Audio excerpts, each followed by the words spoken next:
opportunity to participate in this event, which you guys have brilliantly curated for all of us, investors, founders, entrepreneurs, industry experts, to come together and share our thoughts, exchange notes, and collaborate for the success of the ecosystem as a whole.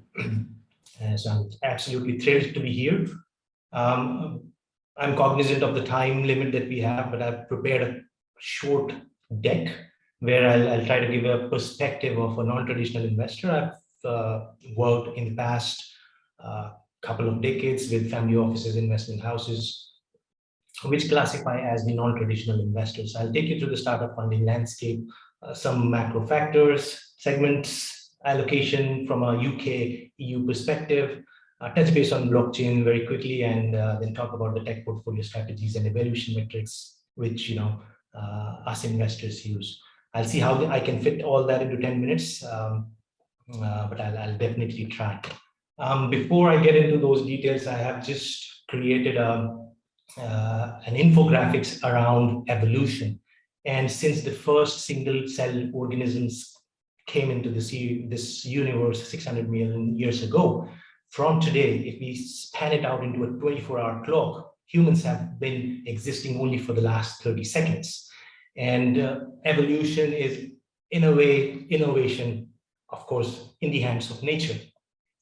But even during our small existence of the last 30 seconds, we have seen multiple stages of evolution, right from farming 15,000 years ago. Farming was a massive innovation at that stage where you could farm and store food.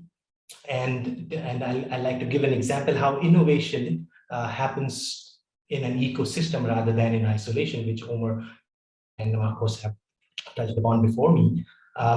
Wheel was, in its circular form, was there somewhere around when the farming started, but the wheel cart was invented only 3,400 years ago. So there was several thousand years of gap between the two, and that was because the metal age came in and tools were developed based from the metals that were extracted, and that gave birth to the innovation called carpentry. And then came the axle, and that axle, when it joined the wheels, so came out the wheel chart.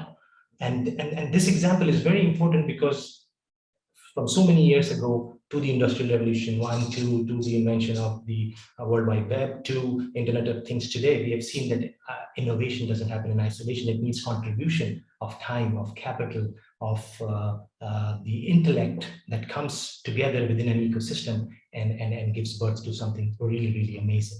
So with that backdrop, I'll quickly take you to a non-traditional investor, which is particularly a family office, a private investment house, IBP funds, hedge funds, pension funds, sovereign wealth funds. And if you look at the chart, you will see that their participation has been increasing over the years, but post-pandemic 2020, there has been an explosion.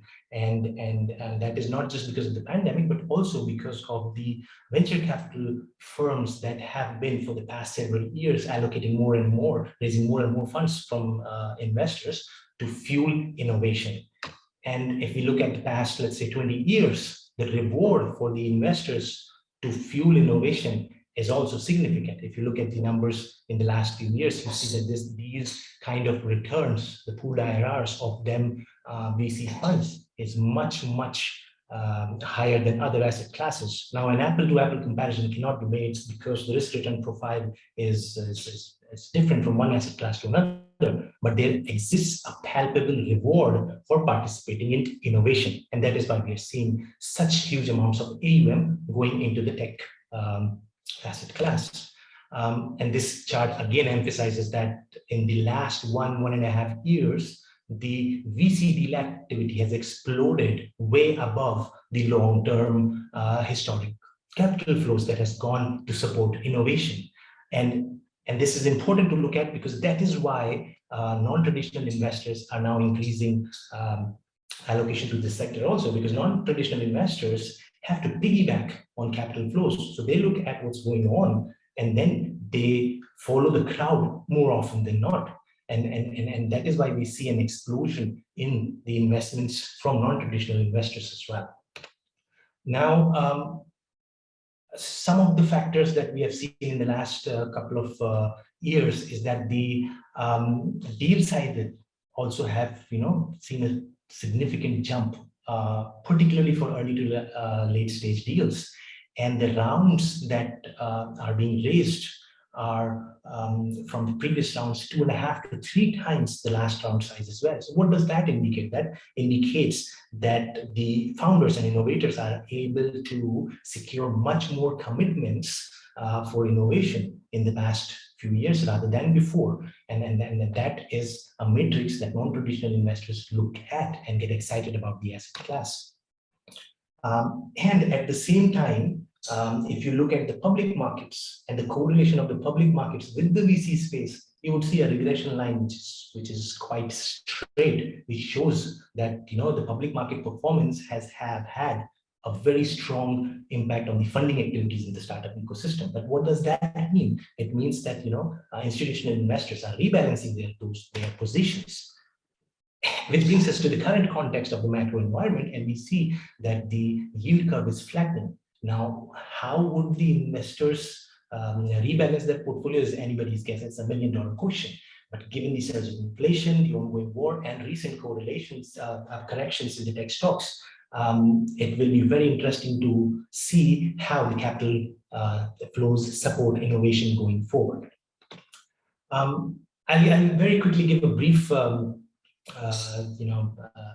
idea about the landscape of the UK-EU ecosystem as well. If you see, the geographical mix hasn't changed significantly over the last few years, but the sector mix has changed significantly, and it has moved more towards software, which now commands the largest share in terms of where the capital is flowing for innovation. And then these spaces are the applications, the workflow productivity, edtech, media tech, etc., which is now garnering, and fintech, of course, with blockchain, which we will speak shortly. So this is where the innovation capital is flowing through in the EU UK ecosystem.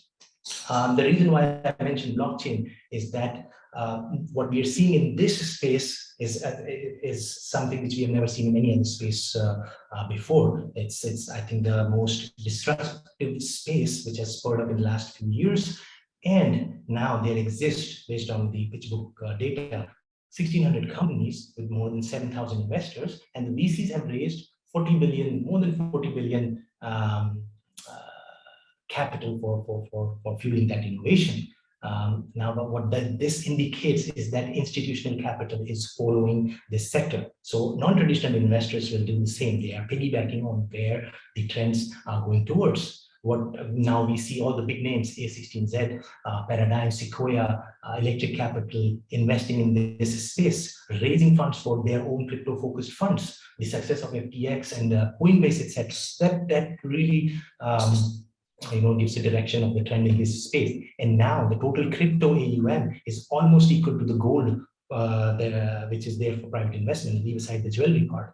So that's what we are witnessing in this particular space. So to conclude, what do non-traditional investors look at when they allocate to the tech space? They generally outsource alpha, which means they invest in the VC firms, top quartile VC firms, and there is a succession or a survivorship bias there. So therefore, the segments which have proven to be successful, those are the funds which are able to raise for their second rounds, etc. Second is piggybacking, where the family offices used to reach out to a lot of investors such as Excel and look at their portfolios for which they are raising the next round. Again, a survivorship bias is there. So that's how the allocation happens to the tech space. And of course, there's direct investments as well. But very quickly, for the audience that is have been present in the last 3 days, are mostly tech entrepreneurs and industry experts.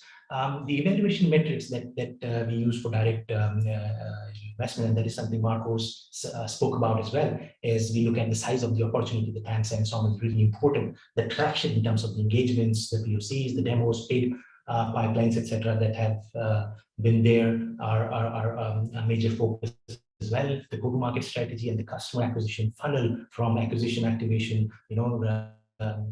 retention, referral, and revenue, that is also very, very important for investors to choose whether to invest in that innovation or not. And then, of course, unit economics and the team and existing members of the cap table. So it's a complex mix through which investors look at the tech space. and largely it is driven by either outsourcing or piggybacking for non-traditional investors such as ourselves, which is Systematix, is the multi-family office that invests in the tech space. With that, I hope I've given some thoughts for you to think about.